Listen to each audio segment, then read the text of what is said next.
it started? Yes, it has started. Hey, this is Swami. I'm recording this session. Thank you guys. Thanks for joining the session. Let me share my screen and we'll get going.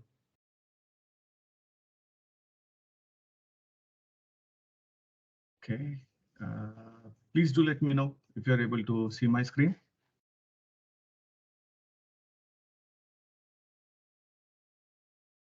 Anyone are able to see my screen? Oh, okay. Yes. Cool. Thanks.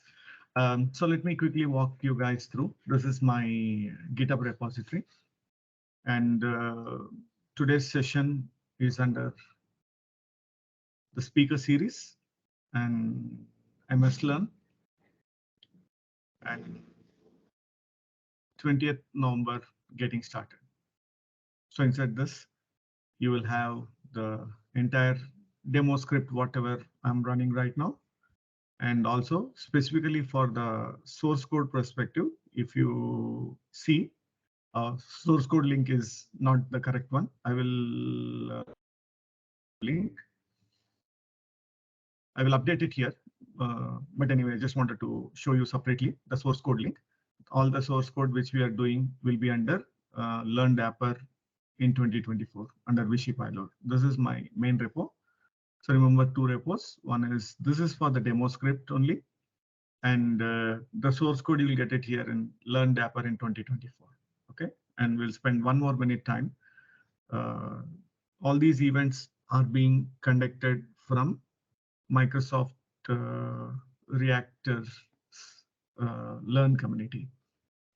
Okay, each of the Learn experts, we have one room, and you can see there are 692 members in this room. So all the events, I'll publish it here. That means these events are getting conducted from Microsoft Learn community, MSFT Learn community. Okay, and also I'll create, this is my meetup group. I am the organizer of this meetup group, .NET Learners of Hyderabad, and all the events are here. So 20th November, like you can see this purely microservices perspective, no deviation from that, microservices and OpenAI, those kind of things. Okay, and one final thing is you can subscribe to .NET Learners House, where I'll be publishing this videos so that you'll get notified. You can see now the focus is purely on microservices, OpenAI, artificial intelligence for next 1 year. That being said, let me start. So what are we going to do today? There are a lot of things we are going to do today. Before that, I'm still a learner, lifelong learner. So apologize if I do any mistake. And the code link, I need to correct it. I will take it as an action item. I'll take care. So what is that we are going to do? This is the big picture. So we'll understand the bits and pieces of the Dapper, and we'll start creating our first application. Technically, we will be doing the .NET 8 microservices, in the sense, just a service we are going to do. And eventually we will soak ourselves and do a deep dive into Dapper in coming months.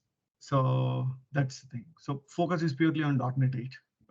So that being said, we'll see what is that we are going to do. So we will see understand the Docker, and we'll create and we'll access it using two different things. You can see that one is the app port, one is the Dapper port. So Dapper port means you're coming and hitting the Dapper, and Dapper internally hits the app.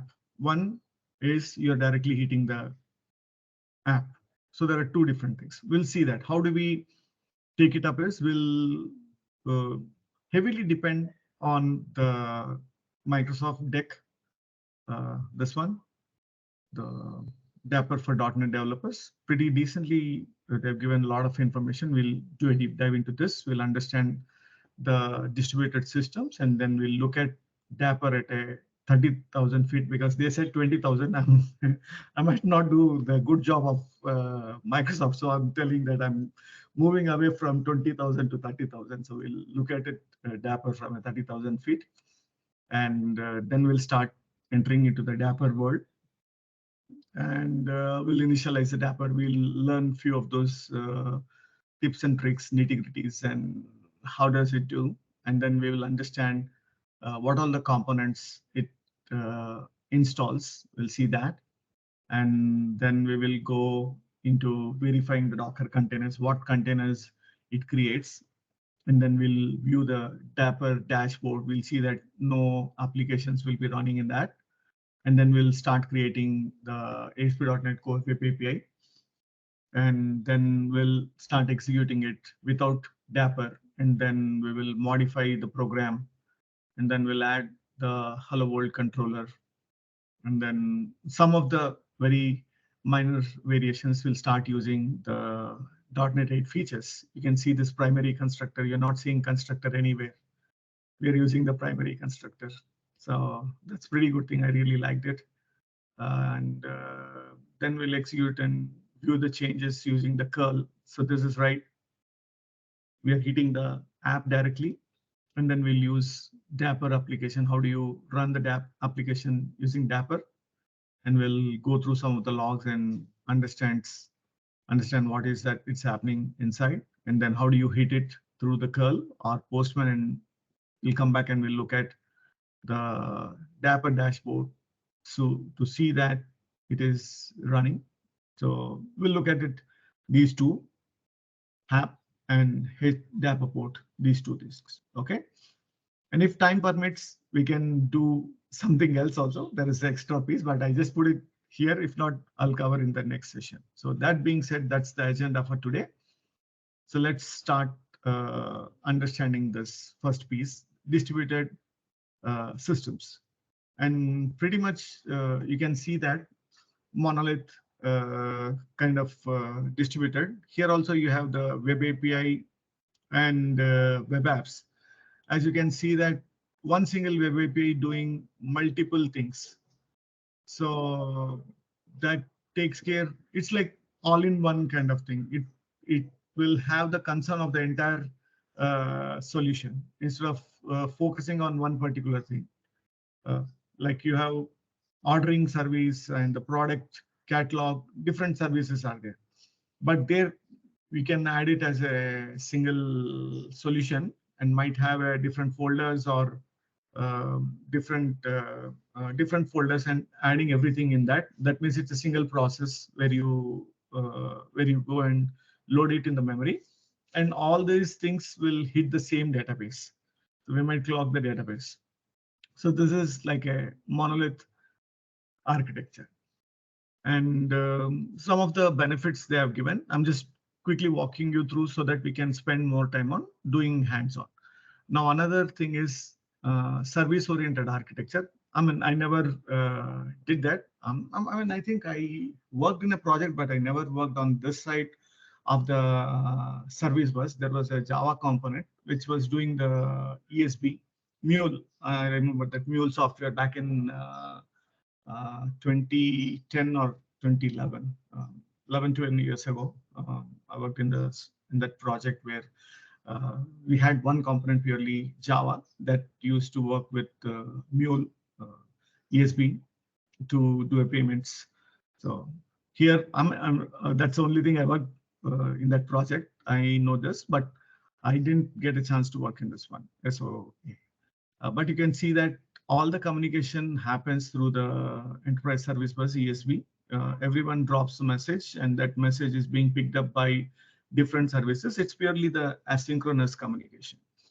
And now we can see that we are getting the API gateway in front of our middle tier services. Like if you see, we can broadly categorize into different tiers. Like if you, I just want to show you one of the slide before we move further.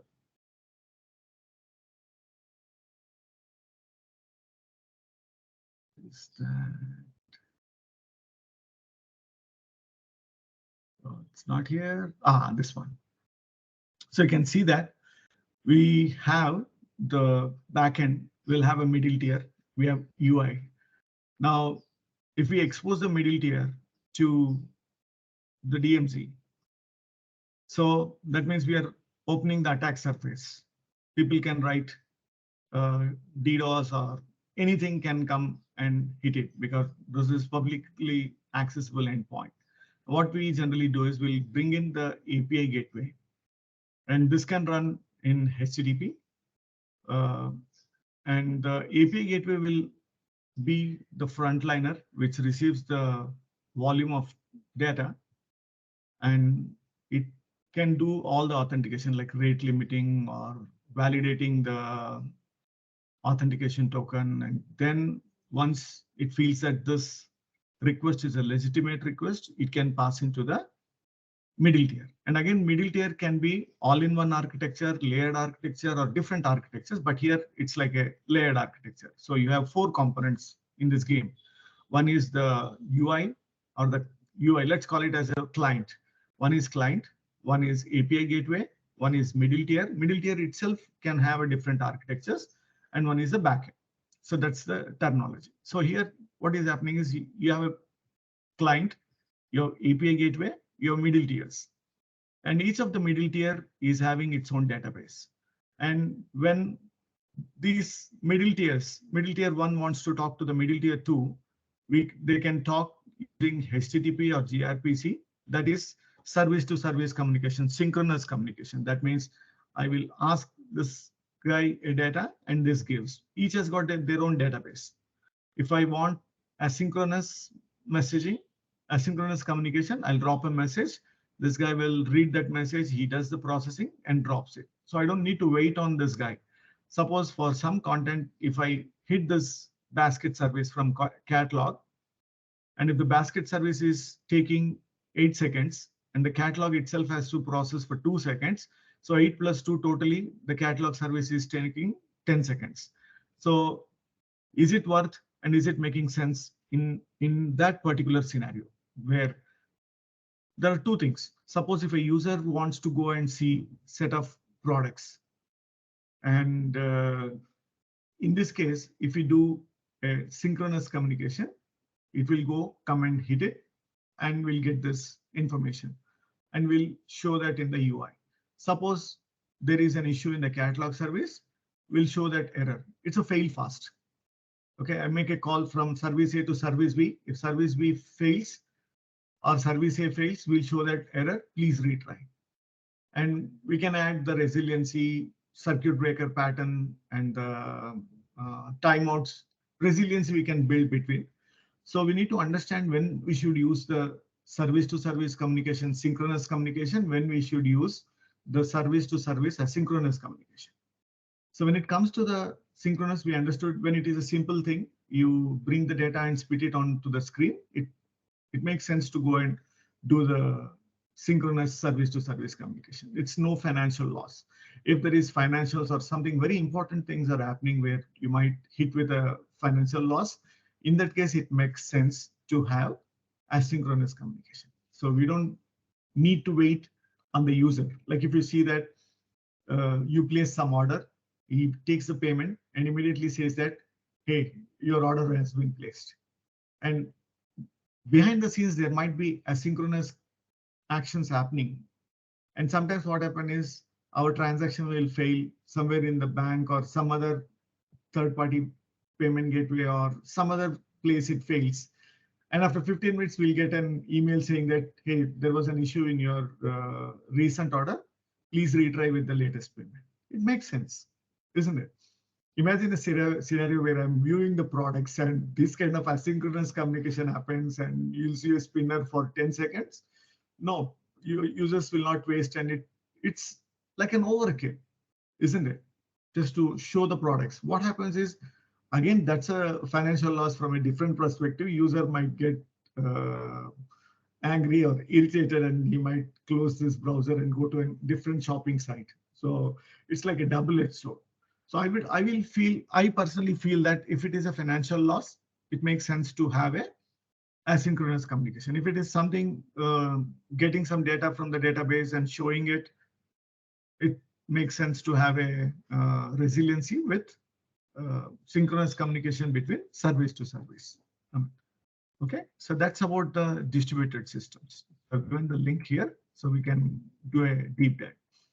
Now let's do the Dapper architecture. We'll see the Dapper architecture. I'll close this so that we'll get some extra space. Let's see the Dapper architecture. Like Dapper is distributed application runtime. So how to build applications. Some of the concerns they have baked into the Dapper itself. We'll see that in future session, but as of today, we'll understand the what is that, how to play with it.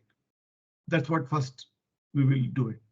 So if you see that it provides a lot of these um, capabilities out of the box. You can see application code. We have different types of platforms like Go or Node, Python, .NET, Java, C, C++, a different type. And the communication between this happens in two different modes, HTTP and gRPC. Today we'll focus on HTTP.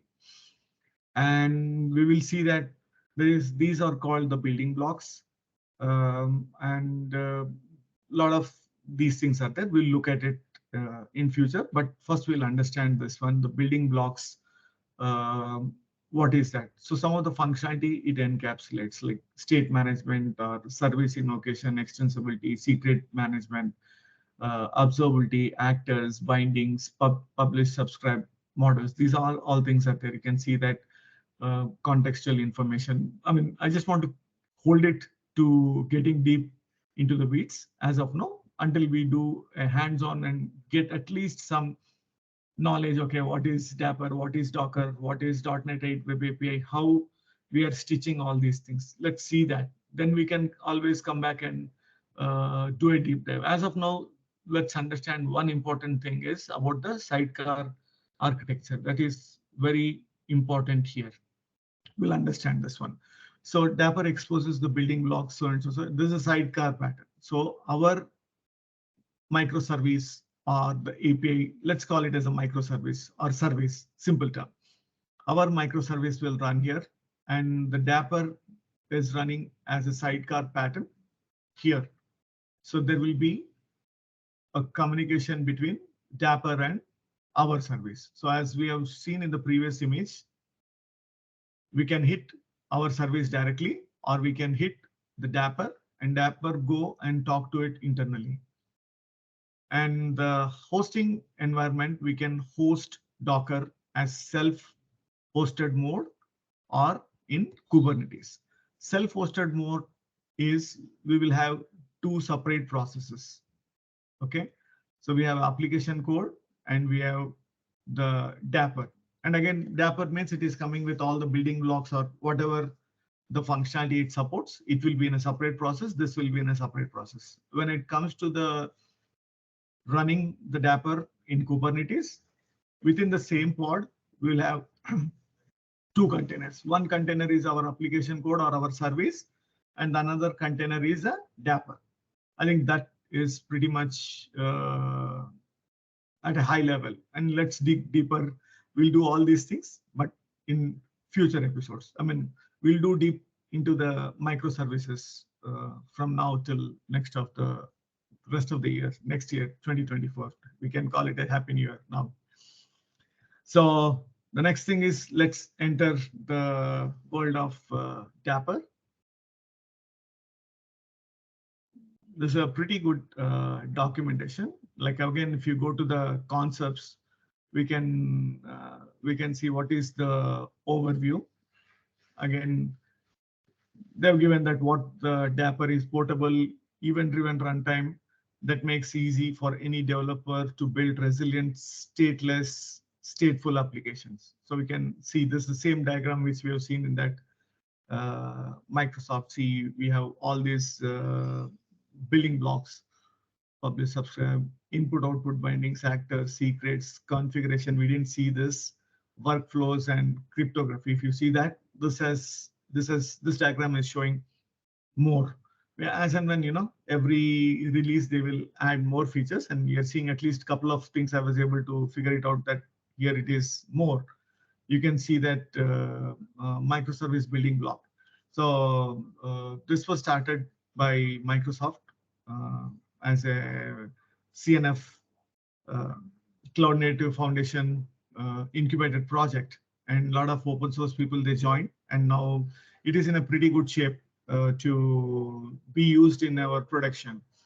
So we can do deep dive into those services little later, but at least we'll see that the sidecar architecture is very, very important. You can see here we have our application, and here is the Docker. The communication can happen using the HTTP or gRPC. We'll see that. And you can see we can invoke the application, the cart method, or we can do rest of the things. These are building blocks. This is the application. We'll see that how do we do it. And here also we are seeing the self-hosted. Self-hosted is on our application, where you have see this one. This is our application.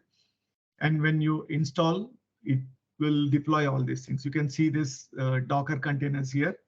So you see Dapper placement, Redis, Zipkin. You're seeing that actor placement, Zipkin, and Redis store. You're seeing that Dapper placement. These are the containers which are there. And this is our application, and it can use different components. Components are concrete implementation of the building blocks. We'll come and see that later. As of now, I'm parking the discussion of deploying it in Kubernetes. I mean, I just wanted to test. I deployed it here. You can see that there are two different containers you're seeing. One container is like a self-hosted. Other similar containers you're seeing it. These are from the K8, my local Kubernetes. You're seeing that these are coming from the local K8s. Similarly, we can add the AKS or EKS, and we can deploy there, install this one. Okay, we'll see that how to install. And the key thing why we came here is to getting started and install the Dapper. So you can install, let's focus only on the self-hosted. We'll not speak anything on Kubernetes. So these are different things, and you can execute these commands, but please ensure that you're doing it in an elevated permission. And you can execute these commands, or you can go get the binaries. So I picked up the binaries. It's similar to the Terraform binary. You get this MSI package. So this one executable is there. You download it and drop it in your in some location, and then add it to the path. So just did that. Okay.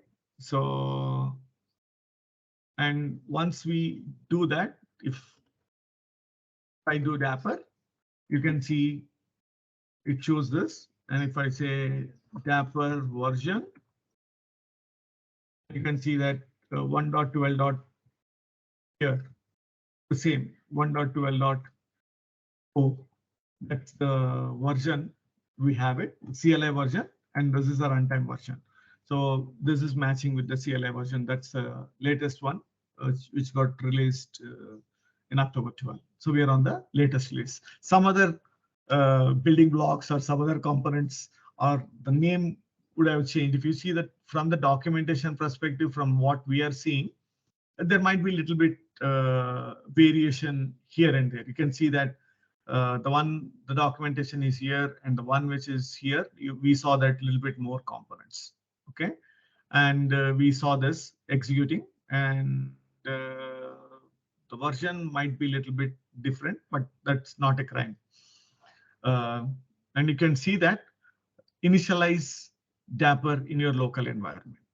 So after that, we need to initialize the Docker. So we can do this. One second. I will go and first delete all the files so that we will be able to see this. Let me come in here and open this. Okay, I just opened it. Now what I'm doing is I'm clearing this off, going back to the documentation. Or let me open this terminal itself in admin mode.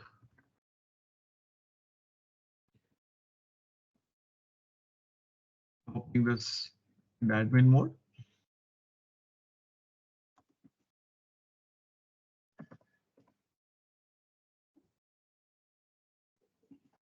Right. We are opening this in the admin mode. And we did Dapper. We saw that everything is here. And Dapper version H12. We validated both. And now what we will do is first I'm going to uninstall so that it will do a initialization again. We can do that. So it removed removing these containers and it removed the Dapper successfully. If you come and see that for the components, it is there, and the bin folder it removed. And now I will come and execute the second command, pop docker init. You see that it's going and it's getting the runtime version and it is downloading the binaries. And we'll see that in a minute. What is that it's going to do and what changes. It will not take much time, not more than 1 or 2 minutes. It's going to take. So you can see that. So you can see Dapper placement container as well as Dapper Redis and Dapper Zipkin container. Now, if you come back to this one, you see that the bin folder is here. And if I come into the bin folder, this is the dist for our Dapper dashboard. And you can see one is Docker Dapper executable and one is Dapper dashboard. Here, the pub sub and state will come and we'll use it a little later, but this is a basic configuration which it creates. And then after installing, we can go and validate it here. Come and validate this here. If you don't execute it in an elevated permission, what happens is it might do whatever is possible, but not all components it might create, and you will face a lot of problem. I wasted 8 hours on that. Okay, one complete day I wasted on that because I was not executing until I came to this site and saw this open an elevated terminal. So totally one day I spent time on that. So cool. That being said, we saw all this. We saw that Dapper uninstall and Dapper init, it does the initialization. We will be able to check that. So we saw that one also. And also we have seen when we go to the Dapper, all the configuration will be here. If let me open that in VS Code.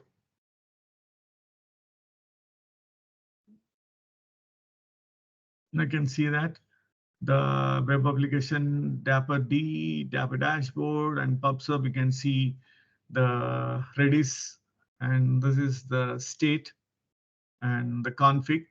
This has got the Zipkin. We'll see as much as possible. We'll get into the deep into the weeds to see more. Okay. So Docker is required for installing Dapper. What is that? Docker is required. Docker desktop is required to be installed before installing Dapper. No, Ranjit.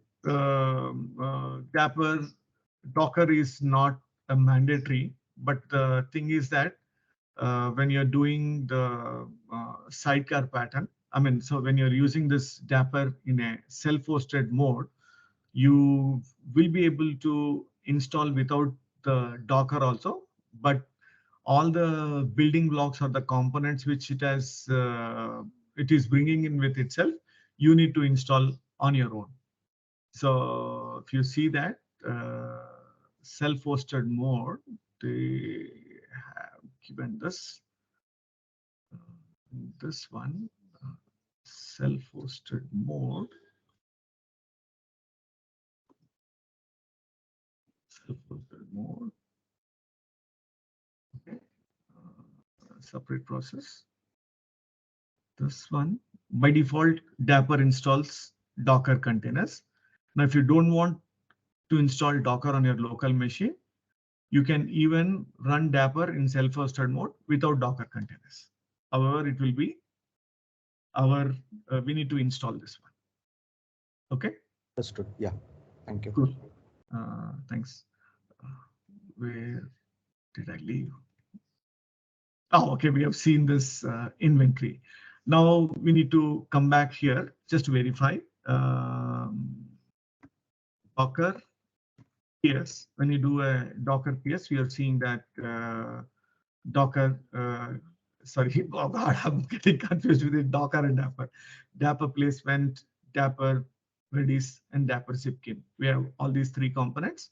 I tried both modes, the self-hosted mode as well as the K8's Kubernetes mode.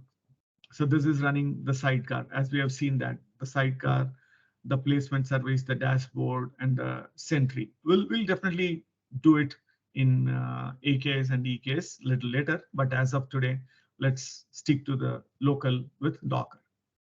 And another thing is we can see this live here. If I come in, you have the Docker placement and Zipkin and Redis. I can get into this container. You see that Zipkin is running, and we can always come back to this Zipkin and go and hit this. We'll see the Zipkin. Here we'll see the traces and the Redis. So Redis we can't connect like this. I'm sorry. So you can see the dependencies and all these things. We'll see that once we start interacting, we'll come back and we'll revisit this one.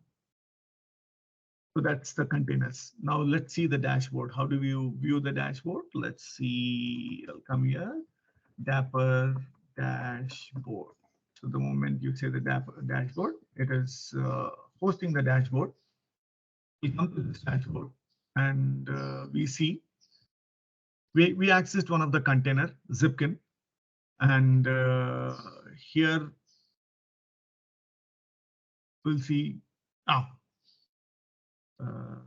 This is Dapper version 1.12.2, and I'm closing that. And coming here is the configuration. You can see the Docker configuration. You see here it is pointing to the Zipkin.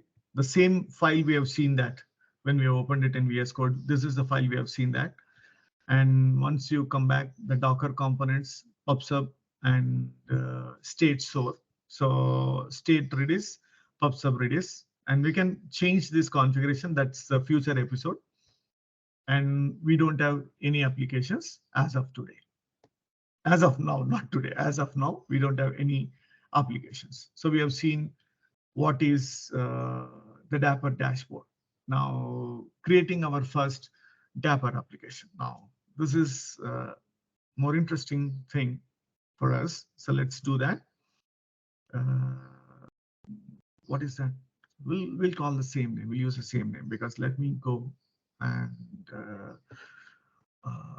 open that project.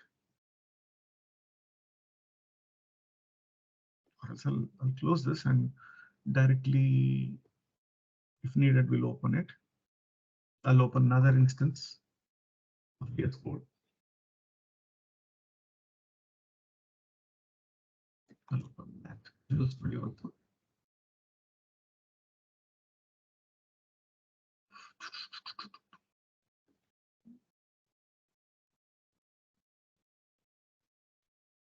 Let me open this Dapper.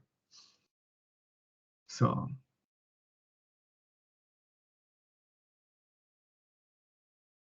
cool. This is the old one. This is the latest one. Okay. So we'll use the same and we'll recreate. I mean, everything will recreate it from scratch. Okay. So let me come back and execute all the code and we'll recreate it everything step by step. First, we will execute this. We'll check the .NET version. .NET. Why is this? SDKs.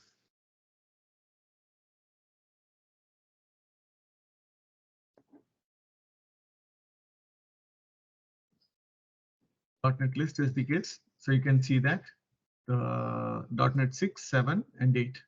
We are on the latest version of .NET 8. Okay, that's pretty cool. So let's go and create this version.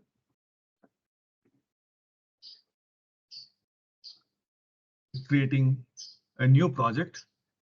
That's the Web API template. And we do change into that folder. Then we add the Dapper NuGet package.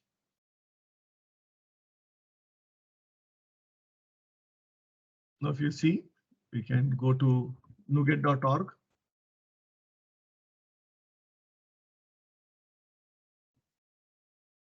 Go to this nuget.org. And we can search the library which we are using. The latest is 12.1. So we can use it like this or the package manager. So in VS Code also, is that needed that we need to go through that much of pain? You can open the NuGet gallery. This is one of the extension. You can come in here and almost you're getting the same set of functionality. Like you can see that. The command which you have executed it's not mandatory that you need to execute through the command, but if you know that what package you are going to get it, either use VS Code or VS 2022, you have full flexibility now. You have the place from where you need to get this from your private NuGet or the public NuGet. You have full flexibility. This is another extension in the VS Code. Okay, that's cool. We have everything what we needed. So I think just to get some memory, I'm closing that. Now I do code dot. Opening that in the VS Code. So we see very basic this thing code. We have the hello world of this one. And by default, whatever it's coming out of the .NET template, this one is there. So you have the weather forecast controller. And in the properties in the launch settings perspective, you can see the first profile, whatever is the first profile, it will launch with that first profile. So to see that, I'll come and say .NET run. If I do .NET run, you'll see, let me close this, or else I'll keep it. We'll see that. So it is building and it will execute the project. There are other ways to execute, but I just want to use most of the time, use this command line. And we'll come and we'll debug this application and we'll do more microservices deep dive into the Dapper in the next episode. But for today, let's get started with this. Wow.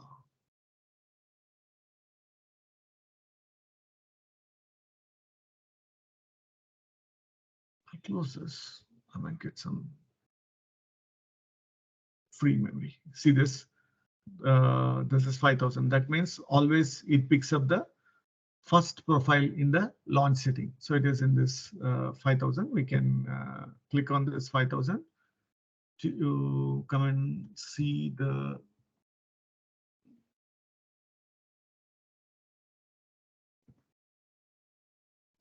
Swagger UI. We have this weather forecast. We can try it out like this, or I can grab this weather forecast, go back to the window and do a curl on this. We get the same one. Okay, let me close that and come back to the terminal and kill the running stuff. Stop. We have covered this piece also. How to execute, we saw that. How to test this one. Now we'll do some small changes here. The first thing is we'll add the controllers. Come back here, and after this we'll add those controllers, and we execute it in HTTP mode. So we'll do some other changes in a minute. First, let me nuke whatever is available. Don't need those. Okay, we don't need those, and HTTP redirection also we are not going to use it because we'll use the HTTP protocol, and then we'll come and add map controllers and map subscribe handler. Technically, we'll not use anything here, but we'll see the map controller is the one which we'll be using it. So then we will go ahead and create a folder called controllers. Inside this, we'll call controllers, and inside that we will go and create a new file, controller.cs, and we can grab this and drop it here. So first thing what is happening in this is we're using one using statements, and the namespace is hello world.dapr web API. That's a project name, and the folder name and controller. This is file scope namespace. We don't have two mustaches less. Okay. And route, we have API/controller and API controller getting it from base. And this is the primary constructor, because we generally habituated to see that public hello world controller with a lot of dependency injection and adding the dependency injection within the constructor. Now, from .NET 8, I observed that it is supporting the primary constructor. So you don't need to explicitly write a constructor directly, write the statement and add those dependencies here in the in this place. That itself is called primary constructor. You can do that. Okay, and we have exposed two of those methods. So at this point of time, I will comment this. Okay, for the time being, we'll comment this one. Right now we have one method which is called get, but we are calling it as hello, and this we are calling it as greetings. So let me come back here and execute it. .NET run. And you can use curl for this, or the Swagger, whichever makes sense. I think I'll 8,000 Swagger. Let's see that. So here we have the API, and when I execute this API, this is how we are able to access. That means we are directly accessing it using the application port. We are not going there. We didn't execute this as part of the Dapper now, till now. It's all we have created this. And you can see another endpoint also. Let's expose that. Another endpoint. It will be easy for us to do testing and then few other things.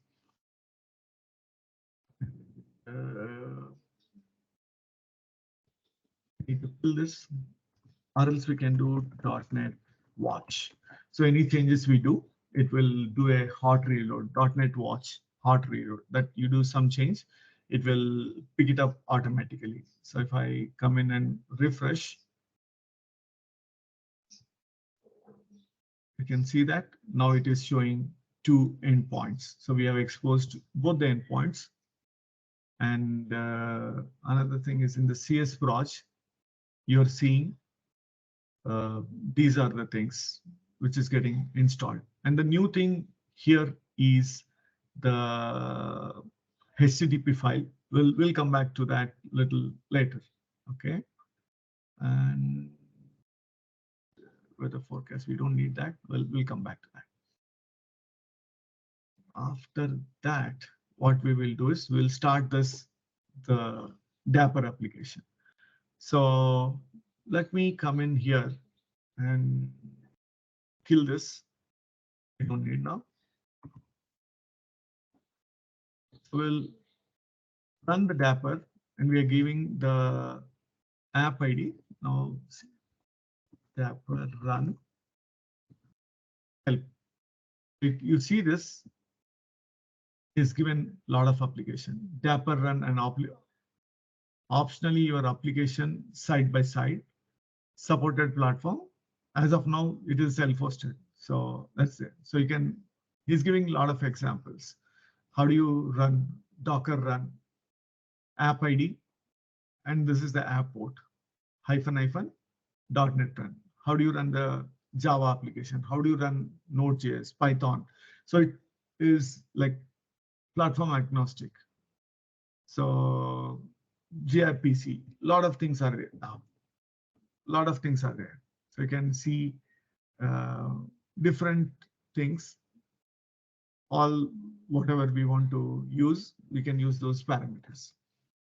So if I come in here, this is application ID. So that application ID, whatever we give, will be shown in the Dapper dashboard.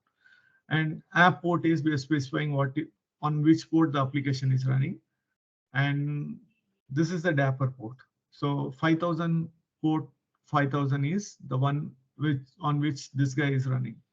If you go to the properties inside the launch setting, this guy is running on 5000. So that is what is the application port. Dapper port is we are specifying, hey, if you want to hit the Dapper directly and want Dapper to go ahead and communicate with your application, use this port 5010 and --.NET run. I'm specifying the project name as well as the URLs. It should run on this one.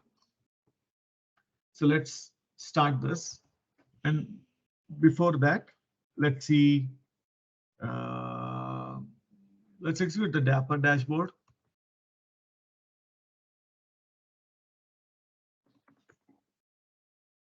I think the dashboard should be running.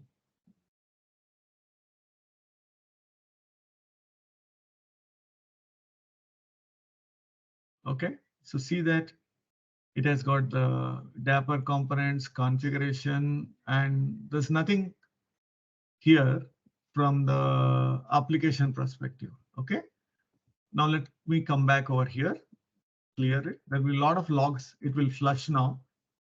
You see, let's come back and look at some of those things. It said that starting Dapper with ID, hello Dapper.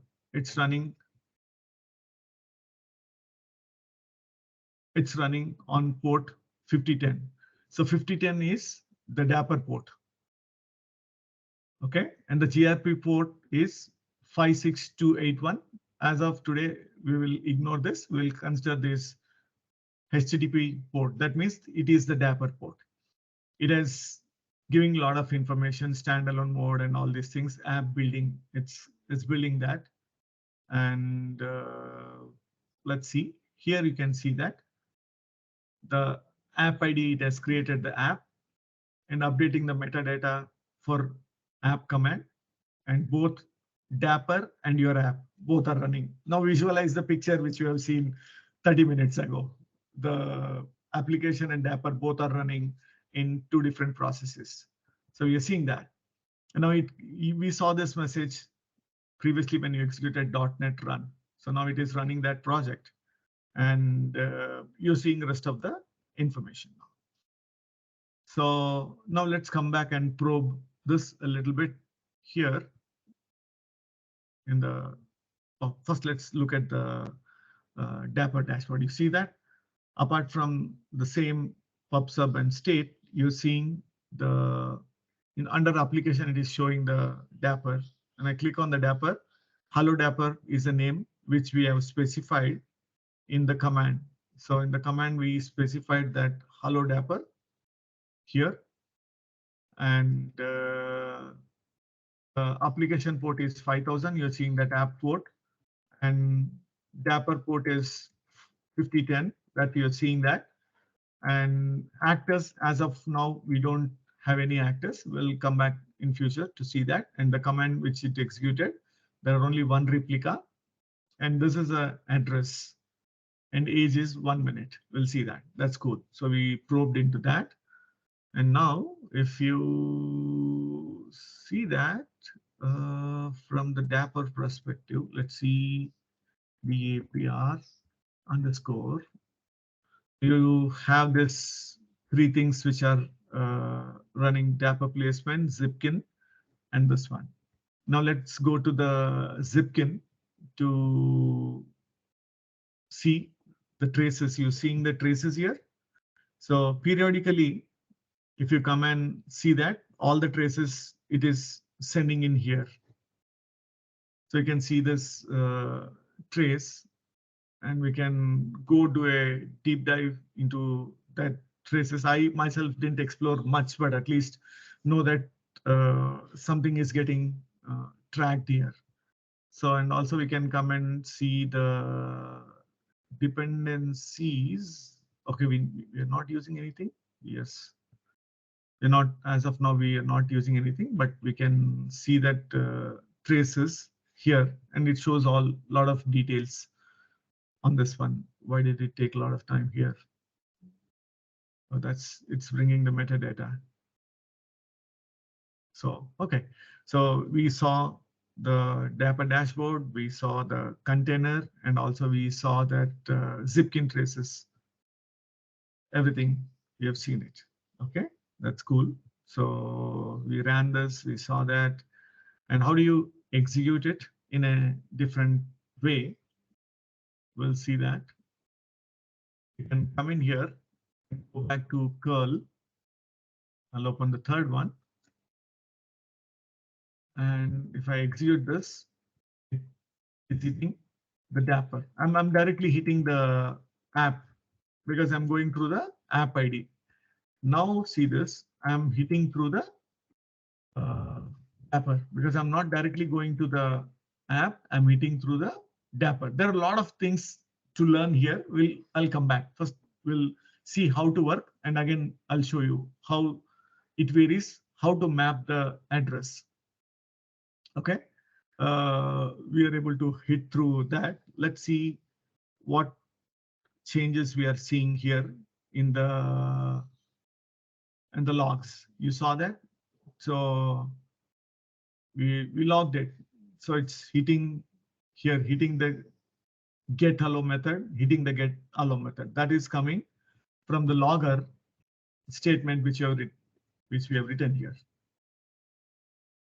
Two statements, because one we have hit it directly through the application, one we came through the Dapper. Both the things are there. And let me go and hit again the second method, which is greetings endpoint. Let me come back here and hit this. We got it. And now I'm hitting it through the Dapper. Port is changed.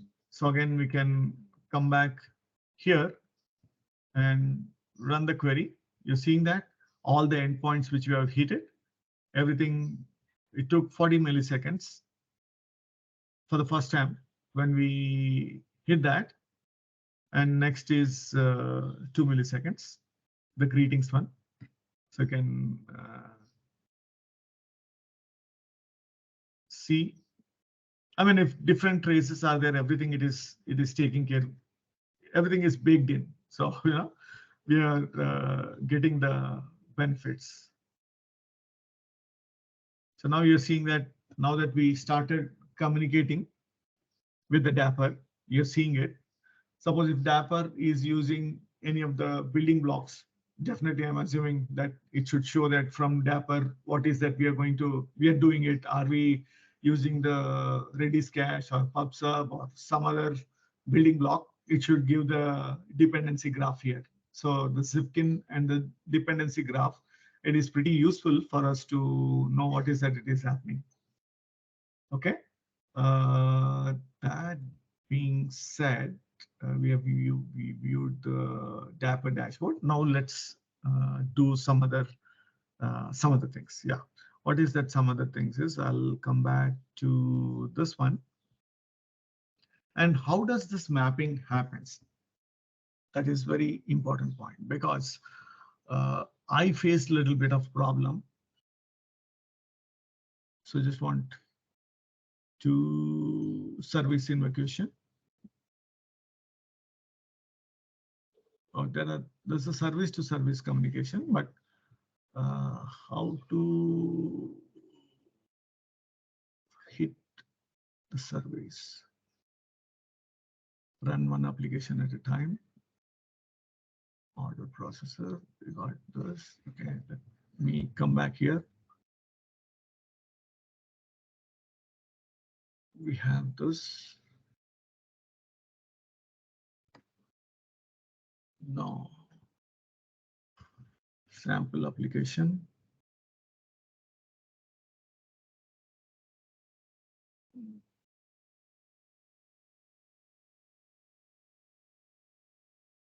Okay, I'll explain that.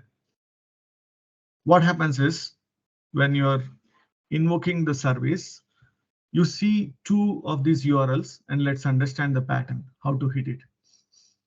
So when you're directly hitting, what is the endpoint you're hitting? This is the FQDN. Okay, schema, the machine name or server, and port. This is completely called, all these three pieces are called as FQDN.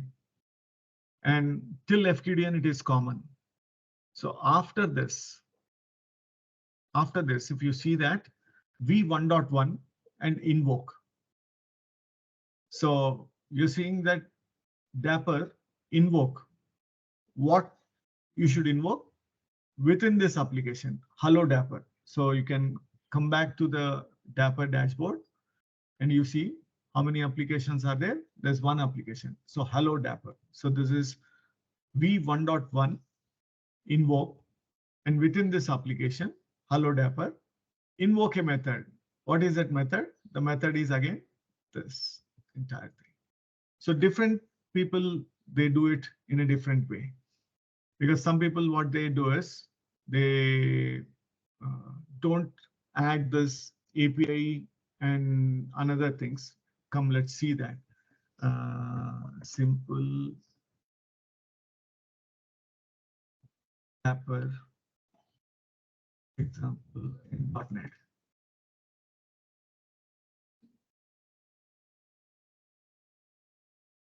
Okay, so if you see this, yeah, October 2029. So using Dapper, he has given a lot of things. I think is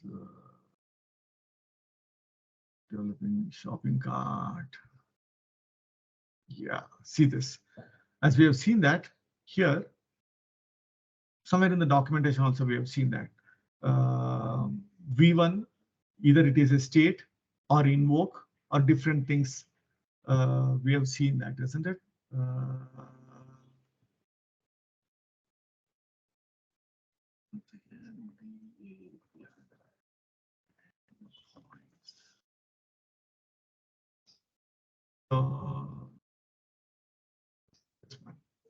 Invoke service using HTTP. Here you can see that. Try our service invocation quick start. Running one application at a time. Okay, we have already seen that. This one. So here he's using the Dapper port. We used Dapper port as 5051. And I'm just seeing for that URL pattern. Just wait. Non-Dapper inputs. Where is that?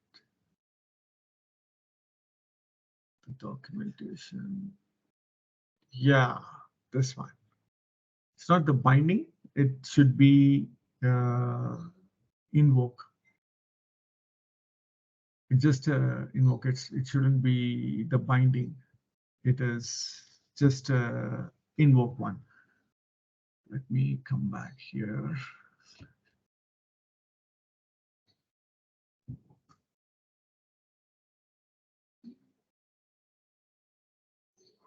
This one. I think this is what. Yes, see this. So here, this is what I was looking for. It clearly says that now you will be able to understand. So let me get this one statement. I'll put this also in the documentation so that it will be easy for you to understand this. Let's come back over here and directly go. Yes, let's place this here. You'll understand. So you see, place it between both of this. Now you'll understand that. So HTTP localhost, the port number is very much common. What is new? You're saying that v1 invoke, that you will add it, and app ID. App ID is allow Dapr. So where is that you will get the app ID? You will get it from this command, docker run app ID. So that you need to inject it here in place of this one. And what is that you're telling? Method, invoke a method. So where is that method? They just specify the method name. So there are different school of thoughts when it comes to the method name. Some people, they don't add this here. They comment it. So in that case, it will be just hello. If I don't write the route, that means it is the route is not there, means you don't need to write API. You don't need to write the controller name. All you have to write is hello. That most of the samples you'll see that way. I just wanted to try this, whether I'll be able to hit it through the entire route path. So I'm able to hit that. So API, hello world, and hello. So that's the only difference when you're creating these two. Let's create it here just as a sample so that we'll understand it a bit better. How do you formulate that? So if I come in here, see, the Dapper port is 5010. Do you know that? Because we have given in the Docker, the Dapper command here. We'll keep those guys side by side, so it'll be easy for us to understand. So what is the Dapper port? Is 5010. Putting the Dapper port and add it here. Then even invoke. What is the app ID? The app ID is this one. Let's get the app ID. We are saying method. What is the method? Anything after this port is your method. Route to your method. It's not method. Route to your method. That's it. It's as simple as that. Okay. So the template, you get it from the official Dapper documentation. How do you do an service invocation? You get this template here, and then just replace what is needed. You understood, isn't it? So the port number is the Dapper port which you're given, will come in this. And the app ID, the one which you're given here, will come in here.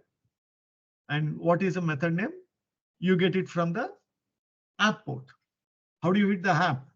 So the entire route path to that particular method, you will replace it. It's as simple as that. I mean, I spent quite a few time because I was unable to understand at the start. So those two things I faced a lot of problems. So I'm just giving you tips where I faced problem was I didn't install init. I didn't do the Dapper init using the elevated permission. So I spent almost one day. I could not hit it, and I closed the laptop and slept it. Next day I was able to read the documentation. And second one, it took a lot of time for me to understand how this is getting formulated. I was also trying all the examples without these two, because they commented this particular line here, route, and they were directly hitting based on the method name. I thought that, can I do this? So I spent a couple of hours on that, and I was able to hit it. Then I understood, oh, okay, this is how they are doing. So the port is a Dapper port, and the app ID which is here, the Dapper port app ID, and the route to that method, you'll get it. After method, you get the route. Okay. So that's it for this session. And next session, we'll go deep into the Dapper. We'll do multi-services, and we'll try state management or different things. We'll try that. Okay. And please subscribe to that video channel, as well as